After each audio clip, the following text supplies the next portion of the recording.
네, 질의하겠습니다. 그 독립균형관장을 선임하기 위해서는 임원추천위원회가 구성이 돼야 됩니다. 어떻게 구성할지는 독립균형관의 이사회가 결정을 하는 게 맞습니다. 그래서 우리 이종찬 회장님께 질의를 드리겠는데요. 독립기념관 이사 자격으로 임추위 구성하는 회의에 참석을 하셨었죠? 네, 참석했습니다. 예, 임추위에 누굴 추천할지는 전적으로 이사회의 권한인데 이사회 당일에 미리 준비된 임추위위원 후보 목록이 작성되어 있었습니다. PPT를 봐주시면 될 것 같고요. 거기에 보시면 이사회가 선임하는 위원 대상 11인이란 목록이 있습니다. 네, 위원들은 이사회에서 정하도록 되어 있는데 이사회가 열리기도 전에 후보 목록이 있었습니다. 그래서 이제 회의록을 보면은 우리 회장님께서도 이 부분에 대해서 이의 제기를 하십니다. 왜 목록이 만들어져 있느냐. 근데 제기를 했음에도 이 잘못됨을 그럼에도 불구하고 결과적으로는 미리 준비된 목록에서 임추위원이 정해진 게 사실입니까? 예, 사실입니다. 저희들이 임추위원들이 이거 어떻게 선정됐느냐고 물어보니까 예. 장관이 선정한 임추위원이라고 맞습니다. 네. 그래서 이어서 질문을 드리면 이 그건 사실과 장관이 다릅니다. 만든 목록이기도 하지만 우리 오영섭 그 이사님께서도 사실은 보훈부가 주재한 회의에 70일회나 참석을 하시고 보훈부로부터 약 2천만 원이나 회의 수당을 받은 그 회의 숫자가 특수 관계라고 정확치가 질문 안 않습니다. 했습니다. 예. 라고 볼 수 있어서 이게 이런 관계가 있는 위원장과 우리 이사회 권한임에도 불구하고 미리 만든 목록으로 이 임추위 위원이 추천이 됐다라는 부분에서 일단 문제 제기를 좀 드리고요. 근데 그럼에도 불구하고 임추위 위원 중에 마음대로 움직이지 않는 사람이 한 명 있습니다. 그게 제가 알기로는 이종찬 회장님이셨을 거라고 생각을 하는데 지금 오영섭 이사님 당시 임추위원장님 고의로 뉴라이트가 아닌 위원들만 제척했다 해서 위계공무집행 방해죄로 고발되셨죠? 예, 사실이 아닌 걸로 고발을 당했습니다. 예, 예 아니요로 대답하세요. 예, 예. 독립운동가 후손인 김진 광복회 부회장 심사 당시에 이해충돌 여지가 있다라고 얘기를 하면서 심사위원을 기피하라고 이제 되어 있는데 혹시 회장님 오영섭 당시 위원장한테 기피회피 신청하라고 말씀 들은 적 있으십니까? 예, 그 김진 부회장이 광복회 부회장이기 때문에 기피하는 게 좋겠다 해서 기피를 했고 또 한 사람은 김정명 교수인데 역시 기피하라고 그래서 제가 그 아버지는 내가 잘 알지만 그 아들은 내가 잘 예. 모르는데 왜 기피를 해야 되느냐고 이의 제기를 해서 그는 기피를 안 했습니다. 알겠습니다. 네. 그 회장님 제가 시간이 많이 없어서 짧게 네. 답변 부탁드리겠습니다. 네. 예. 그 오영섭 주님께 다시 묻겠습니다. 네. 임원추천위원회 심사 당시에 제척과 관련된 규정이 있었습니까? 있었던 걸로 알고 있습니다. 네, 거기 규정을 보면 어떻게 나와 있습니까? 제가 그 규정은 보지는 못했고. 네, PPT로 준비했으니까 보시면 됩니다. 예. 거기에 보시면 응시자와 친족 관계, 근무 경험 관계 등 공정을 기대하기 어려운 특별한 관계나 사정이 있는 자라고 되어 있죠. 보면은 오영섭 위원장은 본인께서는 김영석 관장이 당시 이사장으로 있었었던 대한민국 역사와 미래 산하의 대한민국사 연구소 소장으로 근무한 바 있죠. 25일간 근무를 했습니다. 예. 그럼에도 불구하고 어찌됐든 근무를 한 게 있습니다. 그리고 여기 보면 근무 경험 관계라고 되어 있습니다. 근데 왜 이종찬 회장님한테만 얘기하고 본인에게는 적용하지 않았습니까? 이종찬 회장님께 그 심사에 빠지시라고 이렇게 말씀드린 적이 없습니다. 전혀 없습니다. 그거는 그렇게 허위로 증언하면 안 돼요.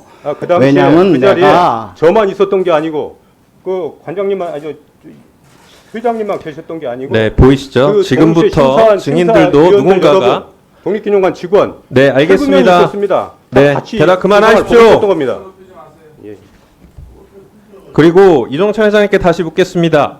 임원추천위원 후보자들 평가하실 때 채점표 수기로 점수 체크하신 걸로 알고 있는데 맞으신가요? 예, 점수를 썼어요. 예. 썼는데 사실은 맨 마지막에 이것이 공정치 못하다고 제가 네, 판단했기 그거는 제가 때문에 질문 드리겠습니다, 이 회장님. 점수 자체가 무효화되어야 됩니다. 예, 그래서 지금 PPT를 봐주시면 왼쪽에 있는 평가표가 회장님이 주신 점수인데 네. 회장님께서 원래 연필로 작성하셨다고 하셨죠? 네. 네. 그리고 지금 보시면은 이 적혀 있는 필체가 회장님의 필체가 맞으십니까? 네. 이게 맞으신가요? 제가 보면은 일단 보이세요? 연필로 작성하셨음에도 불구하고 펜으로 되어 있고요. 회장님 필체냐고 여쭤봐. 그리고 필체 관련된 이쪽 거, 슬라이드로 이쪽 보여주십시오. 왼쪽 거? 예, 왼쪽이 요 확대했어요. 이종찬 위원님이 평가하신 평가표에 있는 숫자와 과거에 이종찬 회장님이 쓰셨던 문서의 필체 자체가 다릅니다.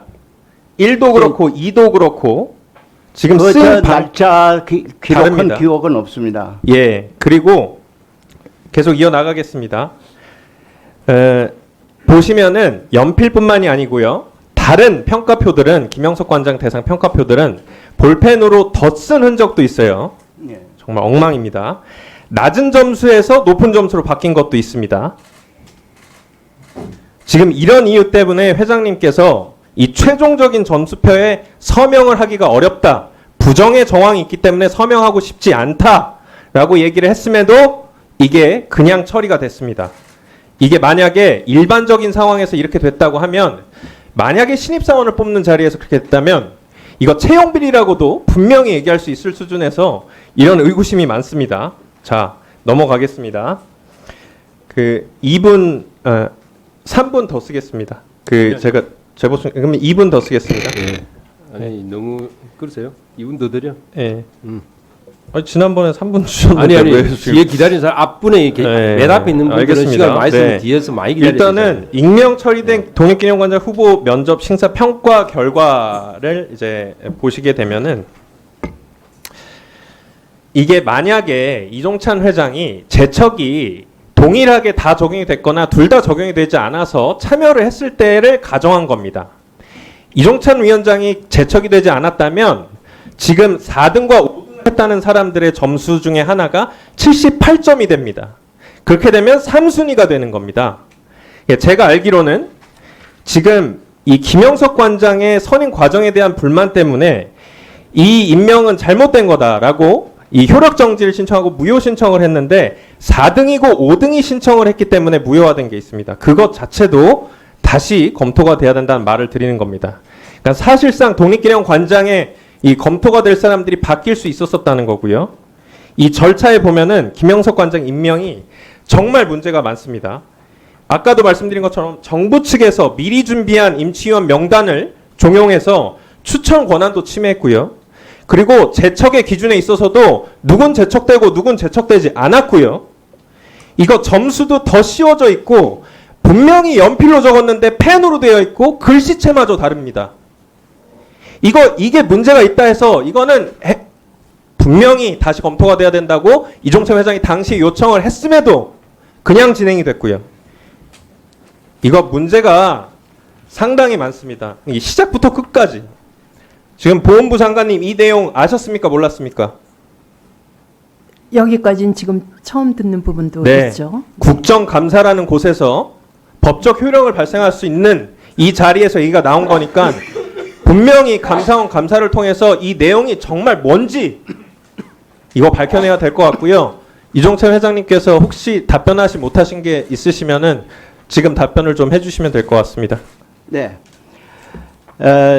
감사합니다. 존경하는 김영만 의원께서 이렇게 말씀해 주셔서 감사한데 제가 한 가지 얘기를 하겠습니다. 이번에 이 사실이 하나도 공정치를 않아서 제가 이 국가의 공모제도를 완전히 문란시킨 부분에 대해서 누군가 책임을 져야 됩니다.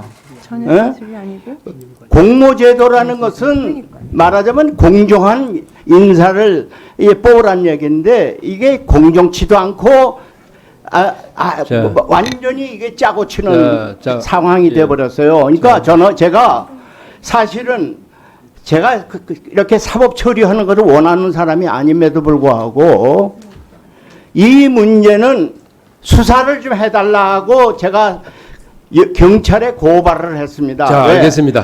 자, 회장님 위계에 됐고요. 의한 예. 공모제도 그쪽, 예. 국가 이게 자, 장관님. 제도에 아니 문란을 예, 가져왔기 장관님이 때문에 그 부분에 대해서 확인 이거는 좀 답변해 확실하게 주세요. 좀 예. 밝혀달라고 네, 지금 제가 사실- 요청을 한 겁니다. 이상입니다. 자, 장관님 답변을 해주세요. 대답 드리도록 하겠습니다.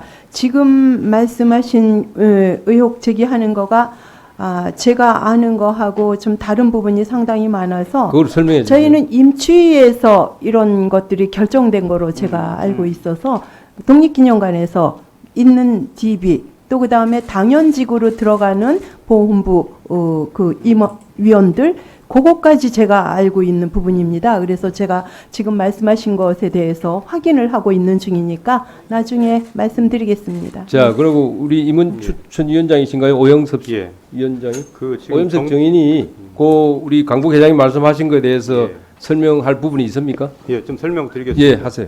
조금 길어질 수도 있겠는데. 아니 짧게 하세요. 짧게 하세요. 그 정부 측에서 핵심만 짧게 하세요. 미리 임원 추천위원을 선정해서 제시했다는 것은 맞지가 않습니다. 그건 사실이 아닙니다. 제가 직접 5월 21일 날 독립기념관 이사회에 들어가서 임원이 추천되는 과정을 제가 직접 참여한 사람입니다. 그때 전임 정권에서 그 관장 추천위에 임원들이 몇 명이 들어갔냐 확인해 보니까 7명이었다고 하더라고요. 그래서 이번도 그러면 똑같이 7명을 하자. 그래가지고 7명을 관장 추천 임원으로 들어가기로 했습니다. 그러면 7명이 누가 들어갈 것이냐 또 논의가 됐어요. 그래서 광복회장, 보훈부 국장은 당연직으로 들어가게 됩니다. 자, 짧게 해주세요. 예. 그 여성 TO가 또 한 명이 필요해서 여성 그 이사가 당연히 들어가게 됐어요. 나머지 한 명을 독립기관 이사들이 저보고 들어가라 그래서 제가 들어갔습니다. 그리고 2명은 인재풀에 있는 분들이 들어갔는데 그 인재풀은 전임 관장 때 문재인 정부 때 만들어 놓은 겁니다. 예. 자, 무슨 말씀입니다? 본인이 들어가지 말았어야죠. 아니죠. 그건 상관없는 겁니다. 자, 독립기념관 이사들이 저보고 들어가라 그랬습니다. 예. 자 하세요. 자, 그래서 장관님. 임원추천위원회가 구성이 될 때 그런 식으로 7명이 다 이사회에서 결정이 돼가지고 임원추천위원회 7명이 위원이 결정된 겁니다. 그렇게 됐습니다. 제가- 거기에는 정부에서 뭐 미리 뭐 임원 추천 대상자를 주었다든가 이런 건 전혀 있지 자, 않은 알겠습니다. 얘기죠. 확인됐습니다. 예, 됐고. 그 장관님이 추가로 확인했습니까? 네, 지금 설명 들어왔는데 장관이 만든 목록이라는 것 때문에 제가 지금 당혹스러웠어요. 그래서 확인을 지금 요구했습니다. 네, 답변합니다. 여기에서 이사회 이사님들 일부가 여기 임치위원님으로 들어가셨고 독립기념관의 인재 DB에 있었던 분들 중에서 DB에서 몇 분이 임추위에 들어가셨고 국가보훈부의 당연직 분들이 이사회에 들어갔습니다. 이거는 이사회에서 결정했다고 합니다. 자, 독립기념관 이사회에서. 자, 알겠습니다. 예, 제가 자, 그러면 이어서 제가 우리 마지막으로 한 말씀 드릴게요. 공모의 심사위원은 제가 생각하는데 독립기념관의 임무에 맞는 건가 안 맞는가를 제가 심사를 하는데 자, 회장님. 디자인 전공 회장님 무슨 알겠습니다. 이런 사람들을 도대체 왜 심사위원회에다 넣는 이유를 제가 자, 모르겠습니다. 회장님 됐습니다. 자, 그리고 우리 유영아 의원님 이제 신문하실 순서인데 그 어떻게 할까요? 그 우리 오영섭 하실 겁니까? 누구를 하시겠죠?